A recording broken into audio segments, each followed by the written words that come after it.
मेरी नींद जैसे पहली बार टूटी है। आंखें मल के मैंने देखी सुबह, धूप ज्यादा लेके तेरी रोशनी। ওরে শালা কি গান গালাম এ?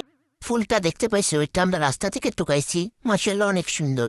আজকে সকালবেলা আমরা সবাই মিলে হাঁটতে বেরোইছিলাম। হাঁটতে বেরোনোর সময় আমার বাগনে আমার হাত ধরে যাচ্ছে, নাহলে হারাই যেতে পারে। তার জন্য আমার ক্যাপ্টেন দুলাভাই আমাদের ভালো কোথাও ঘুরতে নিয়ে যাওয়ার বদলে রেল স্টেশনে ঘুরতে নিয়ে আসছে। বলতেছে চল দেখিস স্টেশনের রাস্তা দিয়ে হাঁটতে কত সুন্দর। তাই পেছন পেছন আমরাও চলে এসেছি।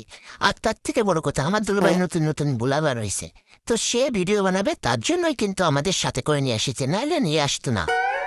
তারপরে দেখি ওমা কত সুন্দর জায়গা আমাদের ঘুরতে নিয়ে আসতে, তার জন্য আমরাও সুন্দর সুন্দর ভিডিও বানানো শুরু করে দিলাম।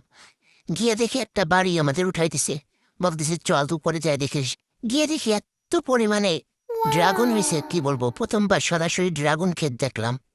এটা আলাদা ব্যাপার যে আমরা ছিঁড়ে খেতে পারলাম না। ওসব দেখার টাইম আমাদের নেই, তার জন্য আমরা আবার ঢম করা শুরু করলাম। তা নাহলে আমাদের ভিডিও কমপ্লিট হবে না। তো এই যে আমার বোন আর ভাগ্নি শুরু করে দিয়েছে লাভ বানানো। কিন্তু প্রথমে ওরা পেঁপে বানাইছে, ওটা লাভ না। ওরা এবার ঘোরাঘুরিও করতেছে, ওরা ঢং ঘুরতেছে ঘুরতেছে আর ঘুরতেছে, এটাই ওদের কাজ। এই যে আর একজন এখানটায় দাঁড়ায় রয়েছে, স্ট্যাচু। তারপর আবার অন্য ঠিক করতেছে আমার আপা। হা, তারপরে নিজে একটু ভিডিওর মধ্যে চলে আসলাম, তা নাহলে আর হচ্ছিল না। তার ভিতরে ওরা চলে এসে কত বড় বিয়াদব। ওরা এসছে না, খেজুর দেখেছে খেজুর, ওই দেখো। আবার একটু ঢং, আমু দেখলে পা একদম ভাঙা দেবে। একদমই চুড়েল দেখা যাচ্ছে, চুড়েল চুড়েল সাত চুর নেই। আবার একটা নামা ভিডিও। তো ভিডিওটা কেমন লাগলো অবশ্যই জানাবা।